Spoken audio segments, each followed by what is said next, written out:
Сайн байцгаана уу? Руна ТV суугтаа тавтай морилцгаана уу? Өнөөдөр та бүхэндээ Японд гарсан хэргийг ярих гад бэлтгэлээ. Солонгос улсад сүүлийн үед олонний танил болон оддуудын дунд нэлийн алдартай болоод байгаа биеийн жинг бууруулахад дэмжлэг үзүүлдэг MaxGuard Pro гэдэг бүтээгдэхүүнийг танилцуулж байна. Энэхүү бүтээгдэхүүн нь хоол идсэний дараа цусан дахь сахарын хэмжээг тэнцвэржүүлэх, мөн дасгал хөдөлгөөн хийх эсвэл хоолны дэглэм бариад эрч хүчээ алдаж ядарсан хүмүүст эрч хүч нөхөх, мөн хөссөн хоолоо идснийхээ дараа тус бүтээгдэхүүнийг хэрэглэснээр өөх тос нүүрс усыг задлан биеинд хоримтлуулахгүйгээр жин хасахад тусалдаг бүтээгдэхүүн юм байна.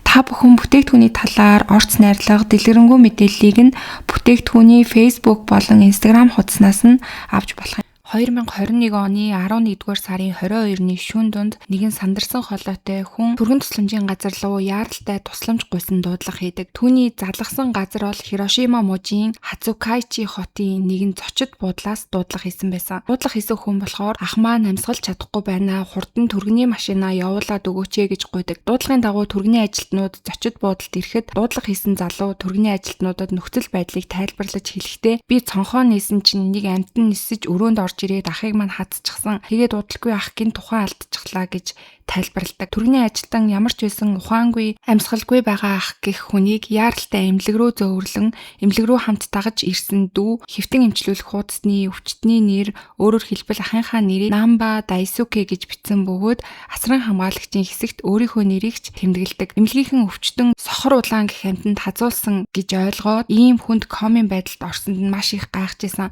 Сохор улаан гэдэг нь тийм ч хүчтэй, хортой, шавж биш учраас хазуудлаа гэхэд хэвчлэн харшлын урвалд илэрч тууралт эсвэл хавдар үүсэх төдий байдаг. Маш хүнд тохиолдолд туйлын цөөн хүндэл амьсгалд авчдах, толгоо эргэх, шоконд орох зэрэг зүйл тохиолдож болох ч гэсэндээ ингэж бүр ухаан алдаж комын байдалд орно гэдэг нь бол хизээч тохиолдож байгаагүй тийм тохиолдол байсан. Ямар ч байсан ухаангүй байгаа Дайсукийг аврахын тулд эмнэлгийн ажилтнууд чадлаараа хичээсэн ч гэсэн түүний биеийн байдал огт дээрдэхгүй байсан. Эцэст нь эмнэлэгт ирснээс хойш 4 цаг орчмын дараа Дайсуке дааж чадалгүй харамсалтайгаар амь насаа алддаг. Гэвч хэвтэн эмчлүүлэх хуудсанд асран хамгаалагч гэж бичигдсэн дүүн түүнийг нас орсны дараа огт харагдахгүй байсан болохоор эмнэлгийн ажилтнууд дүүг нь хэсэг хайж байгаад эмнэлэгт хэвтүүлэх хуудсан дээр холбоо барих дугаар руу залгадаг. Тэгэхэд утасны цаана хин нэгэн хүн нойрмог дуугаар утсаа аваад нас орсон Дайсукийн дүү байна гэж өөрийгөө хэлдэг. Гэвч хачирхалтай нь тэрээр өөрийнхөө ах Дайсукийг яаралтай тусламжийн тасагт ирсэн гэдгийг огт мэдэхгүй байсан. Асран хамгаалагчаар хамт ирсэн нь дүүн гэж өөрийгөө тодорхой хэлж байсан мөртлөнгөөсөө тэр дүүгээ дагаа хүн рүү залгахад ерөөсөө юу ч мэдэхгүй мэл гайхаж ахыхаа биеийн байдал ямар байгааг эргүүлж асуухад эмнэлгийнхэн ч гэсэн маш их сандардаг. Тэгээд сувилагч нар та саяхан яаралтай тусламжийн тасагт өөрөө ахтайгаа хамт ирээд бичиг баримт бүрдүүлсэн хүн мөн бидтэй гэд асуусан чинь дүүн би ерөөсөө тийм зүйл хийгээгүй гэж хэлээ. Ямар ч гэсэн эмнэлэг рүү очие гэд ээжигээ сэрээгээд яаран хамтдаа эмнэлэг рүү очицгоодог. Эмнэлэгт ирсэн ээж нь нас орсон залуугийн царайг хараад энэ миний хүү Дайсуке биш вэ гэж хэлдэг. Дүүнч мөн адил хэвтэх хуудсан дээр бичигдсэн асран хамгаалагчийн нэр болон утасны дугаар өөрийнх нь мөн хэдий ч өөрөө энэ эмнэлэгт ирж байгаагүй тэр хуудсыг огт бөглөөгүй гэдгээ эмнэлгийнханд хэлдэг. Эмнэлгийнхэн энэ бүх зүйл маш хачирхалтай байгаа болохоор тэр даруй цагдаад мэдэгдэн удалгүй эмнэлэгт ирсэн цагдаа нар өвчтнийг тээвэрлсэн түргэний ажилтнаас байцаалт авч эмнэлгийн хяналтын камерын бичлэгийг нягтлан шалгахтал Дайсукегийн ээж тэр бичлэгийг үзэжсэн өвчтнийг дагуулад орж ирсэн асран хамгаалагчийг хараад энэ хүн чинь манай хүү Дайсуке байна штэ гэж хэлдэг. Харин өвчтнөр орж ирж байгаа хүнийг бол огт танихгүй гэдгээ ээж нь хэлдэг. Тэгэхээр өөрөөр хэлэх юм бол анхны дуудлага Дайсуке гэдэг хүн маш хүнд байна гэсэн агуулгаар ирсэн бөгөөд түүний дүү гэгчтгээд Дайсукег дагуулад эмнэлэгт ирсэн боловч Дайсукегийн жинхэнэ гэр бүлээр дамжуулан шалгалтал нас орсон хүн нь хэн болох нь огт мэдэгдэхгүй танихгүй хүн байсан бөгөөд эмнэлэгт энэ залууг дагуулж ирсэн асран хамгаалагч нь өөрөө тэр Дайсуке гэдэг хүн болох нь тодорхой болсон гэсэн үг байгаа. Цагдаа нар эмнэлгийн ажилтнуудаас тухайн үеийн нөхцөл байдлын талаар асуухад эмнэлгийн ажилтнуудын хэлснээр өвчтөн яаралтай тусламжийн тасагт орж ирэхдээ маш хүчтэй бөөлжиж амьсгаланд авчтан амьсгал боогдсон шинж тэмдэгтээ орж ирсэн. Мөн амнаас нь ямар нэгэн архины үнэр ерөөсөө үнэртэйгүй гэж тайлбарлсан. Анхны дуудлагын агуулгыг үзэх юм бол сохор улаанд хазуулсан гэх мэдээ байсан ч эмнэлгийнхээ энэ нь сохор улааны хорноос болсон зүйл биш, харин бүдүүн гидс цоорсноос үүдэлтэй бөөлжилт, халууралт явагдсан гэж сэжиглэж байсан. Ингээд задлан шинжилгээний хариу бол гарсан. Тэгэхэд эдисийн шинжилгээний үр дүнд өвчтний хотоодноос 4 төрлийн нойрны эм илэрсэн бөгөөд шулуун гидснээс нь спиртийн найрлагатай спиритас гэдэг арх илэрдэг. Цагдаа нар даруй тэр нас барсан залууг эмнэлэгт дагуулж ирсэн. Дайсүкийг бол эрен сурвалжилж эхэлдэг. Тэгээд удалгүй нас барсан өвчтний хэн болох нь тодорхой болдог. Нас барсан хүн нь Нагоя хотод амьдарч байсан их сургуулийн оюутан Андо Кайто гэдэг залуу байсан. Түүний тухай дуудлага хийж эмнэлэгт асран хамгаалагчаар ирсэн хүн бол Дайсүке байсан гэсэн. За ингээд цагдаа нар бол мэдээж Дайсүкийг яаралтай эрен хайсны эцэст хэдэн хоногийн дараа найзынхаа гэрт нуугдаж байсан Дайсүкийг бол баривчилсан. Цагдаа нар Дайсүкигээс чи Кайто гэх залуугийн амь насанд хүрсэн чинь үнэн үү? Яагаад түүний амь насыг хөнөөсөн бэ гэж шууд асуусан. Мөн түүнтэй ямар нэгэн зөрчил сонзон байсан уу гэдгийг шууд тулгаж асуусан. Гэвч Дайсүке бол уугүй байх эрхээ эдэлж ямар ч хариулт өгөөгүй. Мөрдөн байцаалтын ихэнх үед цагдаа нар хоёр залуу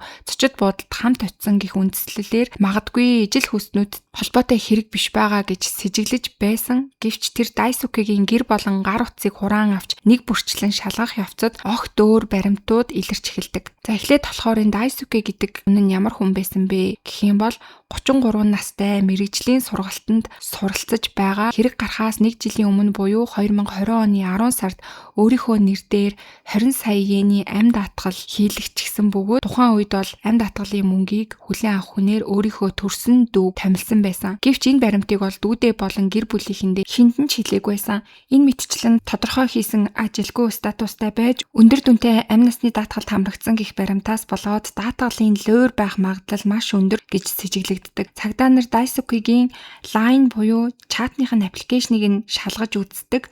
Тэгэхэд түүний Line чатны өрөөнөөс хэргийн сэжүр баг багаар илэрч эхэлсэн. Дайсүке 2021 оны 2 сард Нагоя хотод очиж байгаад гудамжинд шашны сурталчилгаа хийж байсан Андо Кайтотой санамсаргүй таарсан.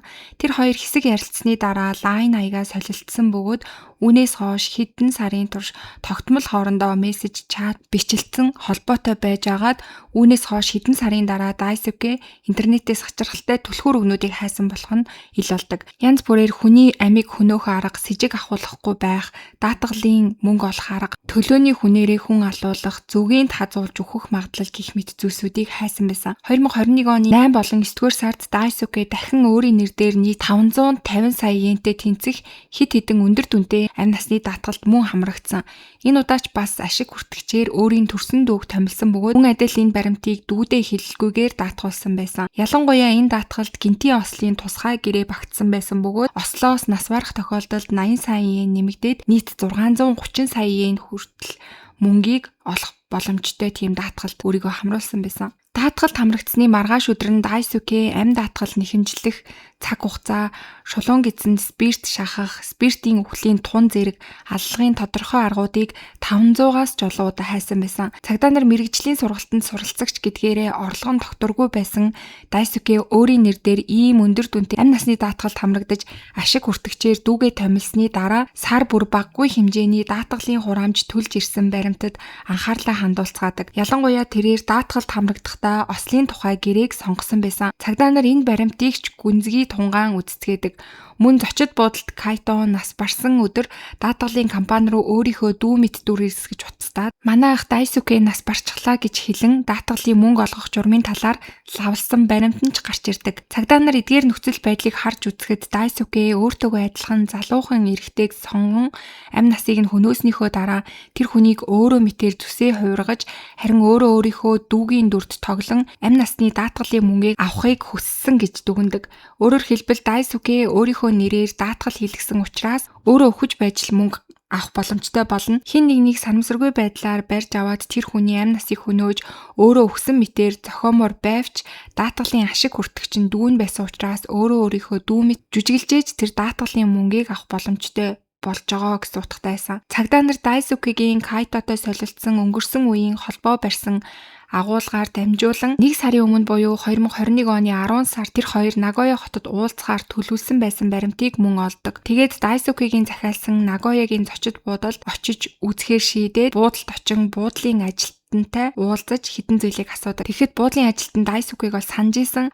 Тэр хүн бүртгүүлж орохдоо нэг том гялгар уут бариад ирсэн байсан гэж хэлдэг. Тэгээд Дайсүки буудалд орсноос хойш удалгүй тэрээр буудлын хүлээн авах хэсэг рүү уцтаад коридорт нэг зүгийн нисэж байна гэж хэлсэн байгаа.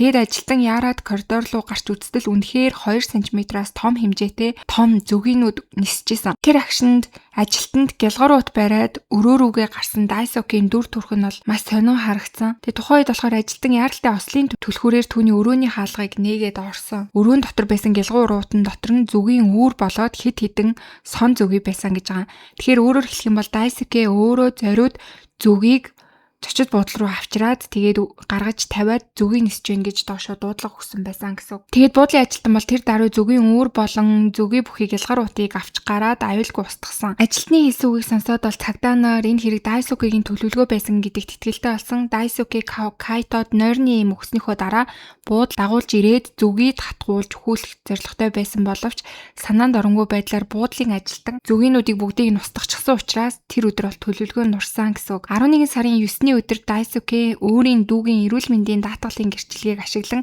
эмнэлэгт очиж үзүүлээд нойрны эм бичүүлж авсан байсан. Эмнэлэгт очиж эм бичүүлж авсныхаа дараа эмийн санд очиж нойрны эм болон тайвшруулах эм худалдаж аваад 11-р сарын 21-ний өдөр Дайсүки Кайтог өөрийн амьдардаг Хирошима Хацукайчи хот руу дуудсан.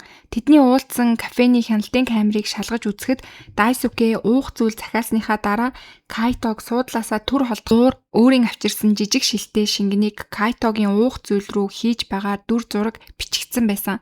Кайтогийн уух зүйл ногоон цайны өнгөнөөс өтгөн ногоон өнгөтэй болж өөрчлөгдөж байгаа нь мөн харагддаг. Тэгсэн ч ямар нэгэн онцгой хариу үйлдэл үзүүлэхгүй хамт байсан бодоход Кайто гадарлаж чадаагүй бололтой уух зүйлээ уусныхаа дараа тэд хажууд байх рамены газар руу очицгоодог. Кайтог мөн рамены газарт түр суудлаасаа холдох зуур Дайсүки энэ удаа бас жижиг шилтэй шингэн гаргаж ирэн Кайтогийн рамен руу хийсэн. Гэвч төдөлгүй суудалтаа эргэж ирсэн Кайто энэ удаад ямар нэгэн зүйл гадралсан бололтой рамен нь нэг л хачирхалтай санагдсан юм уу? Үйлчилгээний ажилтныг бол дуудсан байсан. Тэгээ тухайн үед хоолны газрын камерт туссан рамены шүлийг харуул цайвар ногоон өнгөтэй харагдчихсан. Ажилтан раменыг галтгооруугаа буцааж авч явж байгаа ч гэсэн мөн харагдсан. Үүнээс хойш удалгүй Кайто яг л архинд цогцсон бие хянах чадваргүй гуйвж дайвж эхэлсэн. Тэгэнгүүтээ Дайсүки Кайтог түшиж аваад өөрийнхөө захиалсан зочид буудлын руу дагуулж явдаг. Шүн дунд өнгөрч байх үед Дайсүки яг тэр буудлын өрөөнөөс тусламжийн дуудлага хийсэн яг тэр өдрөөсөн. Ах маань амьсгалахгүй байна. Нээлттэй цонхоор сохор улаан орж ирээд ахыг маань хатчихсан. Тэгээд ах ухаангүй байдалд орчихлоо гэж хэлсэн нь бол энэ байсан. Саяхан буудлын ажилтан Дайсүкийг тийм зүгийн үүмийн үсгчгээд өөрөө гадагшаа гарсан бөгөөд дараа нь хин нэгэн залуутай хамт орж ирснийг санаж байна гэж хэлж исэн. Энэ ажилтан Дайсүкитэй хамт орж ирсэн залуугийн биеийн байдлыг ч бас санаж исэн. 21-ний шөнө хоёр эрэгтэй буудалд орж ирсэн бөгөөд тэр хоёрын арай залуу нь өөрөөр хэлбэл Кайтог хэлж исэн. Архинд нилээн согцсон юм шиг бие огт дааж чадахгүй гуйвж явж исэн. Анх Дайсүкийн өрөө хэдхэн цаг ашиглах өрөөгөөр захиалагдсан байсан ч хэдэн цагийн дараа тэр өөрөө бууж ирээд хонохоор боллоо гэд өрөөгөө хоногоор болгож өөрчлөгдсөн. Гэвч энэ үед Дайсүкигийн биеийн байдал бас жоохон сонио харагдчихсэн гэж ажилтан хэлдэг. Бүх бие нь хөлсөндөө шалав норчсон ухаан санаа нь орон гарын юм шиг өөрийнхөө өрөөгч зүү болж чадахгүй коридорт холхиод байсан гэж тэр хэлж байгаа. Тэгснээ удалгүй түргэний машин буудалд ирж бие дааж чадахгүй байсан залууг тээвэрлээд явсан байгаа. Тэгээд түүний дараа цагдаа нар ирж нилээн нэгцэн гэдгийг бол ажилтан хэлдэг. Эмнэлэгт нас орсон Кайтогийн биенээс бүдүүн гэсний цоролтой хамт өндөр спиртийн найрлагатай спиритас илэрсэн. Энэ нь болохоор Польш улсын цагаан архи бөгөөд хатуулга нь бүр 96 градусд хүрдэг ийм хатуу архи байсан.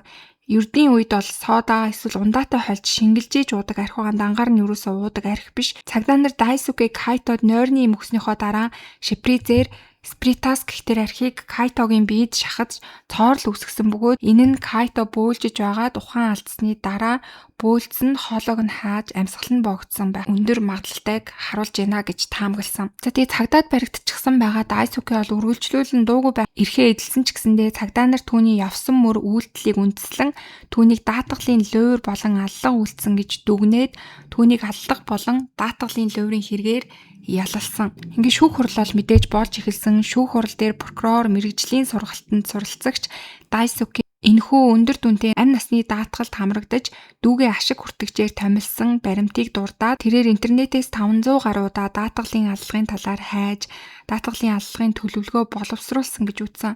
Дайсүке энэ гэмт хэргийг үйлдэхийн тулд дүүгийнхээ нэрээр нойрны юм бичүүлж аваад санамсаргүй байдлаар мэддэг болсон их сургуулийн оюутан Кайтод уулгаж түүний биед спирт шахаж хөнөөсөн гэж таамаглаж байна гэдгээ хүртэл тайлбарладаг. Нөгөө талаар Дайсүке цагдаад баригдсанаас хойш шүүх хурал дээр ч үргэлжлүүлэн чимээгүй дуугүй байх эрхээ эдэлжсэн. Түүний өмгөөлөгч өөр хүнийг алчгаад өөрөө өгсөн мэтээр зүсээ хувиргаж даатгалын мөнгө авна гэдэг нь эрүүл ухаанаар бол боломжгүй зүйл гэж маргаад Дайсүкегийн аллагын хэргийг үгүйсгэжсэн. Гэвч хяналтын камерын бичлэгийн нотлох баримтаас болоод ч тэрүү өмгөөлөгч Дайсүке Кайтод нойрны юм уулгасан гих хүртэлхийг бол хүлээн зөвшөөрж исэн. Тодорхой нотлох баримт байхгүй эсхийг бол бүгдийг нь үгүйсгэсэн. 2024 оны 7 дугаар сарын 2-ны өдөр шүүх хурал дуусаж, шүүх бүрэлдэхүүн шүүгдэгч мөнгөний шалтгаанаар алга үйлдсэн гэж үзээд хорих ялыг нь 30 жилээр тогтоосон.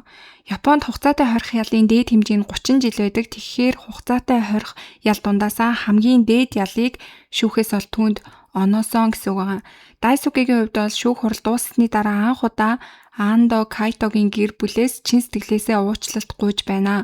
Үнэхээр уучлаарай. Би өөрийн үйлдсэн гим нүглийн талаар гүнээ гимшиж байна гэж уучлалт гуйсан үгийг анх удаа хэлсэн. Гэхдээ үүний дараа бол өөрийн үйлдсэн гимт хэргийг хүлээн зөвшөөрөх нь байтугай би санаатай хүн амны хэрэг үйлдээгүй, ялын хэмжээ маань дэндүү их байна гэж давж заалдах гомдлыг гаргасан.